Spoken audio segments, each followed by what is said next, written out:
आपको बताना है, कह रहा है देश का पहला मंदिर संग्रहालय किस राज्य में बनाया जाएगा। वेरी वेरी एमपी क्वेश्चन है, हमने करंट अफेयर में आपको डायरेक्ट ऐसे छपा हुआ क्वेश्चन आपको पढ़ाया है, सेम टू सेम आपके ऑप्शन भी दिए हैं। देश का पहला मंदिर संग्रहालय है और ये बनाया जाएगा, कहां पर बनाया गया है, आपका देखिए आंसर भी आ गया है, लगभग लगभग सभी का है। ये देश का पहला मंदिर संग्रहालय आप कहेंगे सर अयोध्या में है, अयोध्या जो कि आपका उत्तर प्रदेश है। याद रखिए कि देश का पहला मंदिर संग्रहालय आपके अयोध्या जो कि आपके उत्तर प्रदेश में बनाया जाएगा। ऑप्शन आपका ये हो जाएगा। हमने यूपी जी के करंट अफेयर में पढ़ाया था, यूपी के करंट अफेयर में ये क्वेश्चन पढ़ाया था, तभी कहते हैं करंट अफेयर की कोई भी क्लास मिस मत करिएगा, चाहे कोई भी मॉडल पेपर लगाइए, कहीं का भी मॉडल पेपर हो, लेकिन करंट अफेयर आप हमारे लगाते हैं तो आपको क्वेश्चन 90% आपको मिलते होंगे आपके मॉडल पेपर में। यहां पर देखो दिया गया अगला क्वेश्चन है कि भारत सरकार द्वारा सिकिल सेल एनीमिया उन्मूलन मिशन का लक्ष्य किस वर्ष तक सुनिश्चित किया गया है। दोस्तों याद रखिए 2047 तक सिकिल सेल एनीमिया उन्मूलन लक्ष्य सुनिश्चित किया गया है। अगला देखो दिया गया है दक्षिण एशिया में पहला सेंटर फॉर स्पीसीज सर्वाइकल किस देश में किया जाएगा।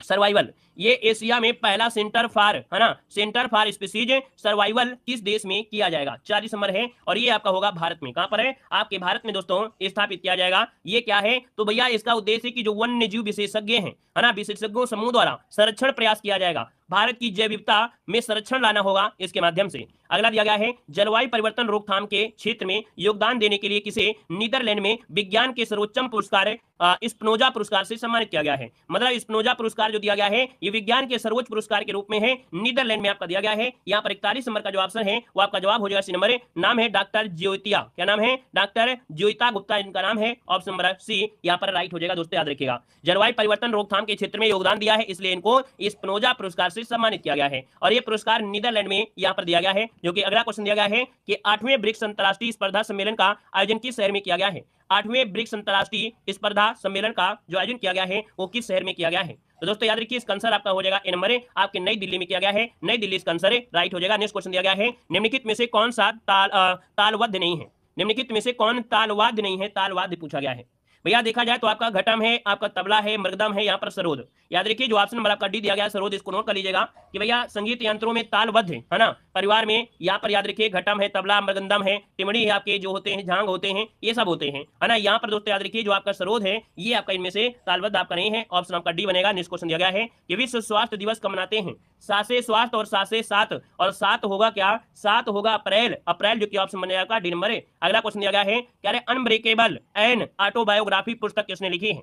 अनब्रेकेबल एंड ऑटोग्राफी पुस्तक जो लिखा है वो किसने लिखा है दोस्तों 45 नंबर में। 45 की बात करते हैं तो भैया इनका नाम है मैरी कॉम है ना, के बाद मैरी कॉम दोस्तों ये आपके बॉक्सर है ना। आपका जो आंसर है बी नंबर हो जाएगा, इनकी आत्मकथा आपकी है। और दोस्तों आगे बढ़ते क्वेश्चन दिया गया है कह रहा है FIFA का पूर्ण रूप क्या होता है। फीफा का फुल फॉर्म पूछा गया है यहाँ पर देखिए 46 नंबर में। और 46 की बात कर लेते हैं तो आपका आंसर क्या हो जाएगा। आप कहेंगे सर जी फेडरेशन इंटरनेशनल डे है ना, फुटबॉल एसोसिएशन, मतलब ऑप्शन नंबर आपका जो दिया गया है बी वाला, ये इसका आंसर है, राइट हो जाएगा। दोस्तों याद रखिए इसकी जो स्थापना हुई थी, फीफा की जो स्थापना हुई थी ये आपकी 1904 में हुई थी। 1904 जो कि आपके कहां पर है, पेरिस जो कि आपके फ्रांस में। मुख्यालय कहां पर है, स्विट्जरलैंड में, ज्यूरिख में आपका है स्विट्जरलैंड। यहाँ पर अगला क्वेश्चन दिया गया है और आपसे कह रहा है निम्नलिखित में से कौन सी नृत्य शैली हरियाणा से संबंधित है। हरियाणा से संबंधित नृत्य शैली है इनमें से राइट क्या हो जाएगा, जवाब देना है, सुपर फास्ट तरीके से जवाब देना है। और देखिए आपका जवाब भी यहाँ पर आ रहा है, बहुत अच्छे। यहाँ पर देखिए 47 नंबर का जो ऑप्शन है, याद रखिए हरियाणा में फाग, क्या है, फाग। दोस्तों ये जो फाग है ना, ये आपका हरियाणा में है। हरियाणा में देखा जाए जैसे आपका डफ है, धमाल है, झूमर आपके हैं, या हरियाणा के आपके और भी आपके हैं, ठीक है ना। और यहाँ पर दोस्तों जो दिया गया है वेलाकली, ये वेलाकली कहाँ का है, तो आपके केरल का है। कहाँ का है, तो आपके केरल का है। आगे बढ़िए क्वेश्चन दिया गया है कि कंचनजंगा बायोस्फीयर रिजर्व निम्नलिखित में से किस राज्य में स्थित है। चलिए बताइएगा कंचनजंगा बायोस्फीयर रिजर्व जो आपका है ये कहां पर स्थित है। कंचनजंगा से पता चला है कि आपके सिक्किम में होगा। कहां पर होगा, सिक्किम में, जो कि विश्व के सबसे ऊंचे पारिस्थितिकी तंत्रों में से एक कंचनजंगा बायोस्फीयर रिजर्व आपका है, जो कि सिक्किम में 2016 में यूनेस्को की विश्व धरोहर में भी इसको शामिल कर लिया गया है। ये भारत की प्रथम मिश्रित विश्व धरोहर है, ये भारत की प्रथम मिश्रित विश्व धरोहर है। अगला दिया है गुप्त काल का टेराकोटा जो पक्की मिट्टी की ईंटों से बना भीतरगांव का मंदिर उत्तर प्रदेश में कहां पर है। तो हमने पढ़ाया यूपीजीके में कि भैया ये आपका टेराकोटा मतलब होता है पक्की मिट्टी है ना। तो भैया ये भीतरगांव मंदिर उत्तर प्रदेश के कानपुर देहात में पड़ता है, ठीक है ना। यहाँ पर जो आपका आंसर है वो आपका जवाब बी नंबर है, राइट हो जाएगा। और आगे बढ़िए क्वेश्चन दिया गया है उत्तर प्रदेश में आंवले का सर्वाधिक उत्पादन करने वाला राज्य कौन सा है। आंवले का जो सर्वाधिक उत्पादन होता है बताना है कहां होना है। देखिए यूपीजीके में आपका ऐसा भी कोई क्वेश्चन नहीं है जो हमने आपको ना कराया हो, हर एक क्वेश्चन आपको सेम टू सेम छपा हुआ मिला है।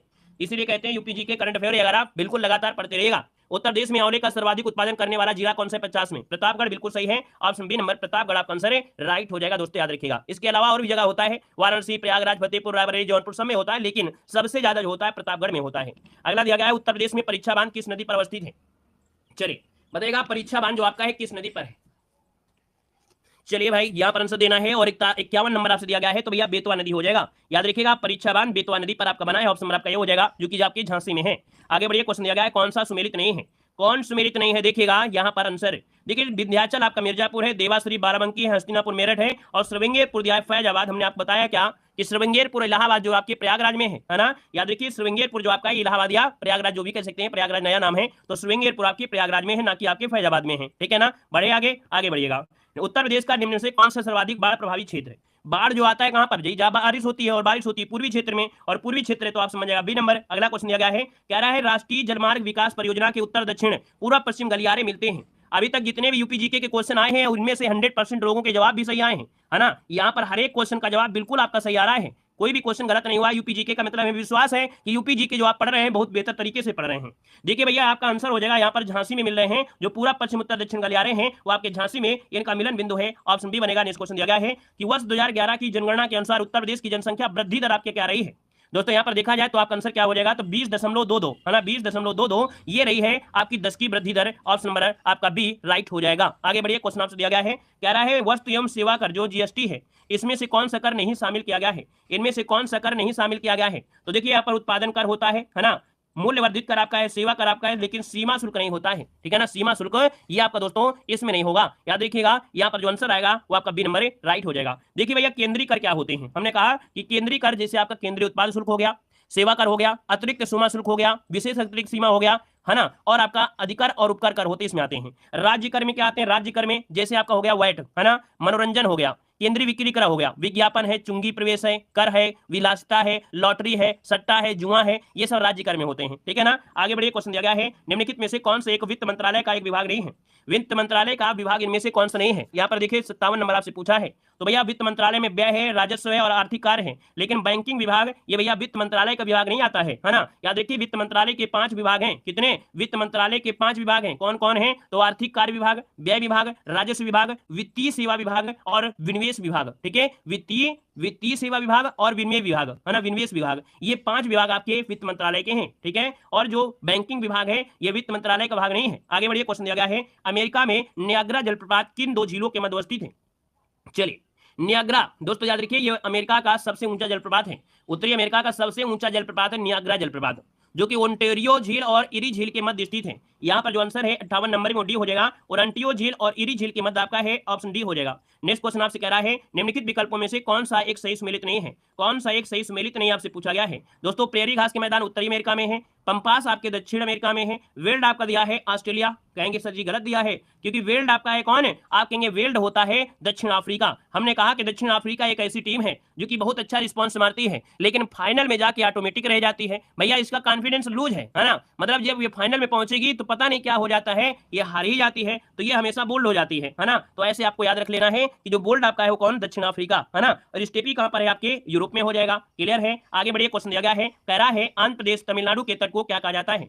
अगर हम यहाँ पर आंध्र प्रदेश और तमिलनाडु के एरिया में जाते हैं, ये जो तट होता है उसे कहते क्या है, इस तट को बोलते हैं कोरोमंडल। क्या बोलते हैं, कोरोमंडल कहते हैं, जो कि ऑप्शन बनेगा यहाँ पर नंबर। अगर हम लोग यहाँ पर बात करें, यहाँ पर जो केरल एरिया है, केरल में मालाबार तट होता है, उड़ीसा में जो आपका तट है वो आपका उत्तरी सरकार हो जाएगा, और आपके यहाँ पर देखा जाए गुजरात से लेकर गोवा ये आपका कोंकण तट हो जाता है। आगे बढ़िए, क्वेश्चन दिया गया है कि बांग्लादेश में प्रवेश के पश्चात गंगा नदी को किस नाम से जाना जाता है। यहाँ पर जवाब देना है, आंसर क्या हो जाएगा। जो लोग बाद में जुड़े हैं वीडियो को भी लाइक शुरू करते हुए चलेंगे। ठीक है ना, जितने लोग यहाँ पर बाद में जुड़े हैं वीडियो को लाइक शेयर करते चलेंगे, बाकी ऑफलाइन देख रहे हैं तो ऑफलाइन भी वीडियो को लाइक जरूर करिएगा। देखो कह रहा है कि बांग्लादेश में प्रवेश के पश्चात गंगा नदी को किस नाम से जानते हैं। आप कहेंगे सर पद्मा के नाम से जानते हैं, पद्मा, जो कि ऑप्शन नंबर है यहाँ पर ए राइट हो जाएगा दोस्तों, याद रखिएगा, है ना। और जब ये जमुना अर्थात ब्रह्मपुत्र से मिलती है तब इसे मेघना कहा जाता है। अगला क्वेश्चन दिया गया है कि सिंधु घाटी की जो सभ्यता, मतलब कि सिंधु घाटी की सभ्यता गैर आर्य थी, क्यों। यहाँ पर गैर आर्य थी, इसका मतलब है कि ये नगरीय सभ्यता थी, है ना, क्योंकि भैया आर्य लोग थे, ये ग्रामीण लोग थे। आर्य लोग जो थे वो आपके ग्रामीण लोग थे, लेकिन यहाँ पर दोस्तों सिंधु घाटी में क्या था, यहाँ पर नगरीय सभ्यता थी, नगर में लोग निवास कर रहे थे, तो आप कहेंगे सर ये नगरीय व्यवस्था आपकी थी दोस्तों, याद रखिएगा। ठीक है ना, और ये सिंधु घाटी सभ्यता कांस्य युगीन सभ्यता है। क्या है, कांस्य युगीन सभ्यता है। देखा जाए तो सिंधु घाटी सभ्यता की सबसे बड़ी विशेषता है नगर नियोजन, जल निकास प्रणाली, ये सबसे बड़ी व्यवस्था है। अगला दिया गया है निम्नलिखित में से किसे भारत का नेपोलियन कहा जाता है। दोस्तों भारत का नेपोलियन जो कहते हो किसे कहते हैं, हैं? आप कहेंगे सर ऑप्शन ए हो जाएगा स्कंदगुप्त। क्या हो जाएगा? स्कंदगुप्त आपका आंसर है, राइट हो जाएगा। नेक्स्ट क्वेश्चन दिया गया है, इबादत खाने की स्थापना का श्रेय किसको जाता है? इबादत खाने की स्थापना का श्रेय जो जाता है वो किसे जाता है? दोस्तों इबादत खाने की बात करते हैं तो आप कहेंगे अकबर हो जाएगा, डी नंबर हो जाएगा। हमने कहा अकबर ने दोस्तों दास प्रथा पर रोक लगाई है ना, तीर्थ यात्रा कर पर लगाया, जजिया कर समाप्त किया, इबादत खाने की स्थापना किया, मजहर की घोषणा किया, दीन इलाही धर्म की स्थापना किया। ये ढेर सारे किया था किसने? आपके अकबर ने किया था। अगला दिया गया है कि भारत में प्रथम समाचार पत्र प्रकाशित करने के पीछे निम्नलिखित में से कौन व्यक्ति था? चलिए भैया इनका नाम है James August Hicky, option B हो जाएगा जेम्स ऑगस्ट हिक्की, जो ऑप्शन नंबर बी है आपका जवाब राइट हो जाएगा। बहुत अच्छे। अगला क्वेश्चन दिया गया है कि वर्ष 1928 में साइमन कमीशन के भारत आने पर निम्नलिखित में से किस नारे के साथ इसका स्वागत किया गया था? तो भैया एक नारा लगाया गया था जब साइमन कमीशन भारत आया था, तो बोला गया था साइमन कमीशन वापस जाओ, साइमन कमीशन वापस जाओ, जो कि ऑप्शन ए नंबर राइट हो जाएगा। दोस्तों याद रखिए साइमन कमीशन में कुल सदस्य कितने थे? तो आपके 7 सदस्य थे। और साइमन कमीशन का दूसरा नाम क्या है? श्वेत कमीशन कहा गया था, क्योंकि इसमें सभी क्या थे? अंग्रेज थे, किसी भी भारतीय को इसमें शामिल नहीं किया गया था। अगला क्वेश्चन आपसे कह रहा है कि निम्नलिखित विकल्पों में से कौन सा विकल्प सही सुमेलित नहीं है? सही सुमेलित नहीं है 67 नंबर में। कह रहा है विधि द्वारा स्थापित प्रक्रिया जापान से ली गई है, राज्य के नीति निदेशक तथा आयरलैंड से लिए गए हैं, समवर्ती सूची ऑस्ट्रेलिया से लिया गया है, और आपातकालीन जो आपकी शक्तियां हैं ब्रिटेन दिया है। हमने कहा कि आपातकालीन जो आपकी है जर्मनी से लिया गया है। कहां से? तो आपकी जर्मनी से प्रावधान है, ना कि ब्रिटेन से है। क्लियर हो गया है? आगे बढ़िए। क्वेश्चन दिया गया है और आपसे कह रहा है कि भारतीय संविधान में वर्णित किस अनुच्छेद के अंतर्गत केंद्र शासित प्रदेशों के लिए एक उच्च न्यायालय का प्रावधान किया गया है? तो भैया केंद्र शासित प्रदेशों में भी क्या होगा? यहां पर देखा जाए तो एक उच्च न्यायालय होगा, ऐसा प्रावधान किया गया है। और ये प्रावधान है 241 मतलब ऑप्शन नंबर यहाँ पर सी राइट हो जाएगा। और अगले क्वेश्चन को आते हैं। क्वेश्चन दिया गया है कि निम्नलिखित में से किस वाद के फैसले में सर्वोच्च न्यायालय ने सर्वप्रथम घोषित किया था कि उद्देश्य का अर्थात प्रस्तावना संविधान का अंग नहीं है?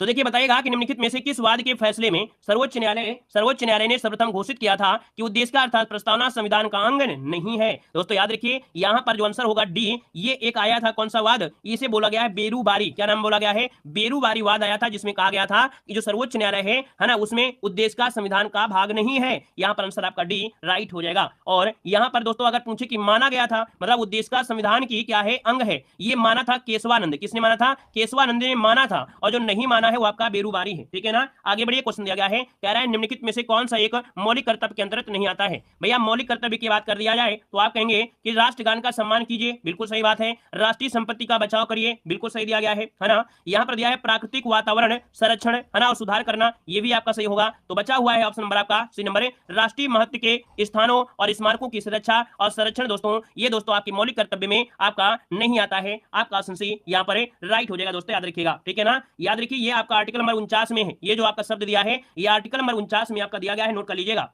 आगे बढ़िए। क्वेश्चन आपसे अगला पूछा गया है, कह रहा है ऐसे विषय जिन पर केंद्र तथा राज्य सरकारें दोनों ही कानून बना सकती हैं वो किस सूची में वर्णित किया गया है? मैया राज्य भी बनाए और केंद्र भी बनाए, और ऐसी होती है समवर्ती सूची। ऑप्शन नंबर सी हो जाएगा। अगला क्वेश्चन यहाँ पर दिया गया है, कह रहा है निम्नलिखित में से कौन सा कोलाइड फोम का एक उदाहरण है? कौन सा कोलाइड है जो कि आपका फोम का क्या है? तो यहाँ पर आपका उदाहरण है 72 की बात करते हैं तो यहाँ पर ऑप्शन सी हो जाएगा स्पंज। मतलब कह सकते हैं कि फोम एक प्रकार का कोलाइड है जो कि ठोस या द्रव में गैस के बुलबुले फंसाने से प्राप्त होता है। जैसे सेविंग क्रीम होती है, रबर होता है, स्पंज होता है, कोलाइड फोम होते हैं, ये इसके अंतर्गत आपके आते हैं। अगला क्वेश्चन दिया है, फूल के अंतरम भाग को कहा जाता है? फूल के अंतरम भाग को कहा जाता है। दोस्तों आपका जो आंसर है राइट हो जाएगा डी। याद रखिए स्त्री केसर। क्या कहते हैं? स्त्री केसर। मतलब ये कह सकते हैं कि फूल के अंतरम भाग को स्त्री केसर कहते हैं। यह फूल का मादा जनन भाग होता है। ठीक है ना? जो स्त्री केसर भाग है या स्त्री केसर पराग है, ये प्राप्त करके ही क्या होता है? बीज उत्पन्न होता है। ठीक है ना? और यहाँ पर जो पुंकेसर आपका है, पुंकेसर ये क्या होता है? पुष्प का नर भाग होता है। ये पुष्प का नर भाग होता है।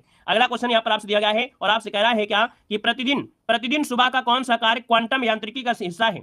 प्रतिदिन सुबह का कौन सा कार्य क्वांटम यांत्रिकी का हिस्सा है? 74 नंबर में भैया क्वांटम सिद्धांत, जो अलार्म होती है ना, अलार्म घड़ी का बजना, अलार्म जो घड़ी का बजना होता है, ये क्वांटम यांत्रिकी का हिस्सा है ना? क्वांटम यांत्रिकी के जैसे आपका होता है ना, माइक्रोस्कोपी होता है, जैविक कंपास होता है, लेजर होता है, फ्लोरेंस प्रकाश होता है, ये इसके आपके उदाहरण है। दोस्तों 1900 ईस्वी में यहाँ पर प्लैंक द्वारा यहाँ पर खोज की गई थी। और अगला क्वेश्चन दिया गया है कि साधारण नमक का रासायनिक सूत्र क्या होता है? साधारण नमक को क्या कहते हैं? तो आप कहेंगे NaCl होता है, जो कि ऑप्शन बी राइट हो जाएगा। NaCl हो जाएगा है ना? और यहाँ पर आप लोग जानते हैं HCl क्या होता है? HCl मतलब हाइड्रोजन क्लोराइड कह सकते हैं है ना? और यहाँ पर NaOH जो होता है क्या होता है? तो सोडियम हाइड्रोक्साइड होता है। ठीक है ना?